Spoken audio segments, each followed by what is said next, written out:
Hey y'all, what's going on? That's Kentucky greeting, salutation.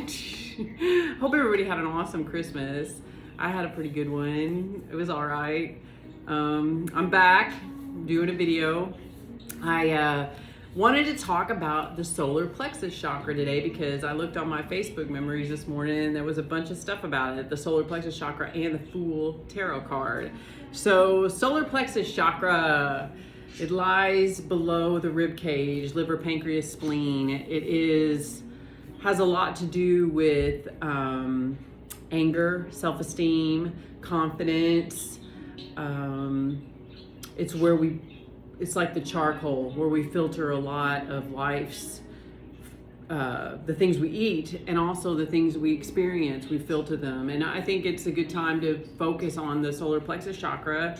With 2022, the beginning of the new year, a lot of people have New Year's resolutions based around losing weight and getting healthy. Well, this is a great chakra to incorporate in that plan if that's what you're wanting to do. So the Manipura chakra, the solar plexus, is based around the color yellow. Here comes the sun. That's my, dancing in the dark, ode to joy, all that kind of stuff. So, number one question. Are you apologizing too much? Are you one of those people that says, I'm sorry, I'm sorry, I'm sorry? Good chance is your solar plexus is a little off balance. Are you meek? Are you timid? Are you afraid to speak your mind? Probably a little tightness there at the solar plexus chakra. Or do you force yourself on others? Do you not do that, like playing baseball? You throw it, catch it. Conversation is like that. It's like a dance. It's a Bellagio dance. It has to go back and forth. You just come up and just talking at people. It's a really annoying trait if you do, because you're not listening. You're not taking the subtle cues through eye contact, body language, and knowing, I think a lot of us suffer from a lot of the things that are on the autism. I think our social skills have really suffered in this world of social media. So anyways, are you a victim? Do you live in a victim mentality? Is everything happening to you and you haven't taken responsibility for any of the things in your life or the paths you've taken in the labyrinth? So these are all kind of wrapped around the solar plexus chakra. Anger is the demon that sits at the solar plexus.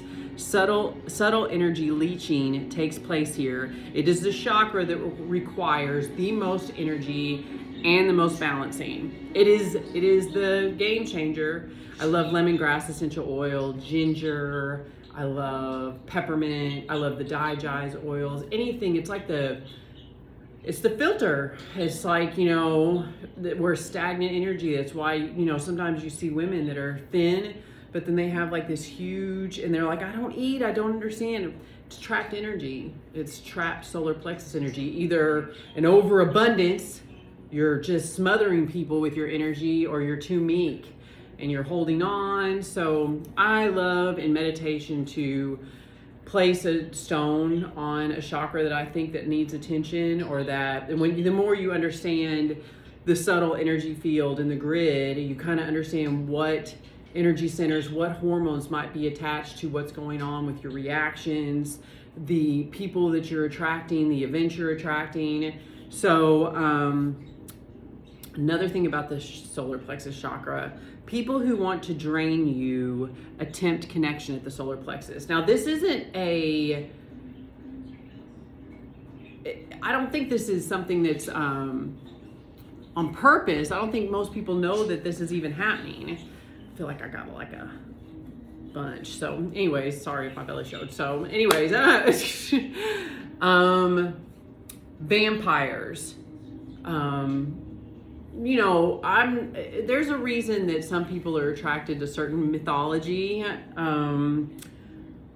Vampire energy lives at the solar plexus. So people that are parasitic, they tend to, their energy locks on. If you're into Star Trek and you can kind of see that dimension where energy kind of can connect with each other, it attaches at the solar plexus. So when you're in a situation with somebody that you feel like that's occurring, especially around the holidays, around family members, around old storylines, create a nice safety grid around this area. Make sure you're taking deep breaths. Make sure you're walking away from situations. Make sure you feel like you're not harboring negative. That's usually if you're having gastrointestinal pains or something. There's probably something going on right here at the solar plexus. Lemon water is good. Kombucha, gingerade, I love that. That's my favorite one. I usually feel it in my neck even when my solar plexus is off. So Manipura distributes pranic energy throughout the entire human framework, regulating the processes of life. So if you can get the solar plexus chakra right, it can really help balance the rest of the body. So nice reminder there. I also wrote I wrote a poem. So Ode to Joy, Elysium, Dancing in the Dark. These are thoughts that I connect with the solar plexus chakra. Bright spark of divinity, fire-inspired magic, all that custom has divided.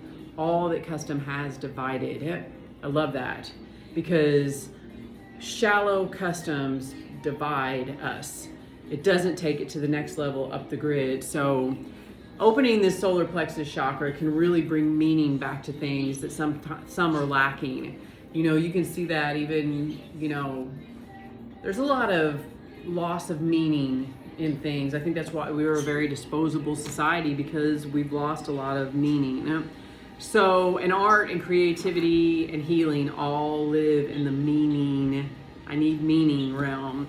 So, under the sway above the canopy. I love that, above, below. Under the sway above the canopy. It's a nice kind of under the sway above the canopy. So you're kind of with it and above it, with it and above it. If that makes sense. I kind of do poetry slams a lot. So can you think of a part of yourself that doesn't conform?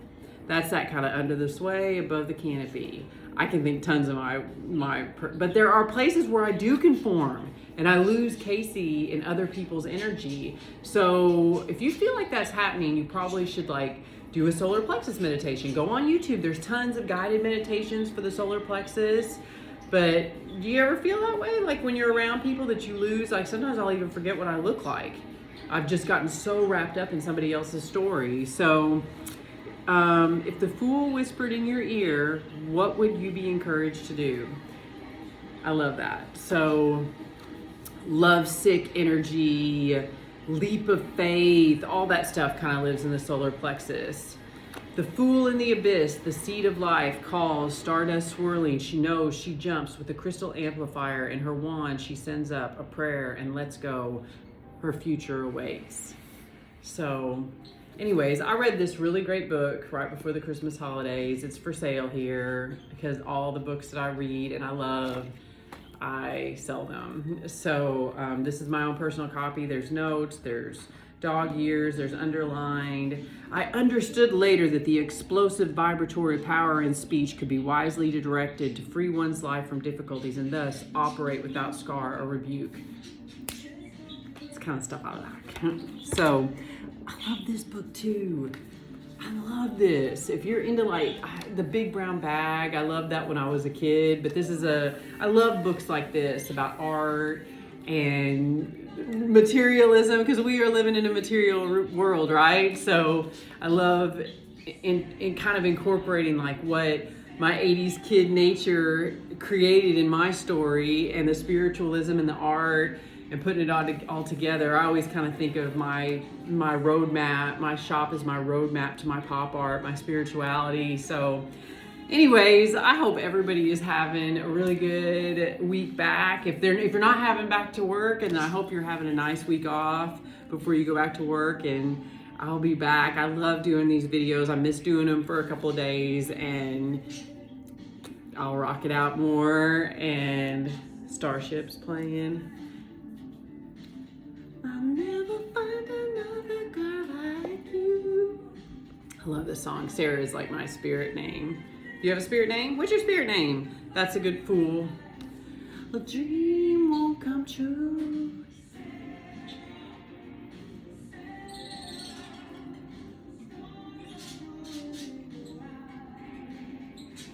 All right, I just can't help it. That's where the wind, the sway takes me. All right, y'all have an awesome day. I'll be back. Bye.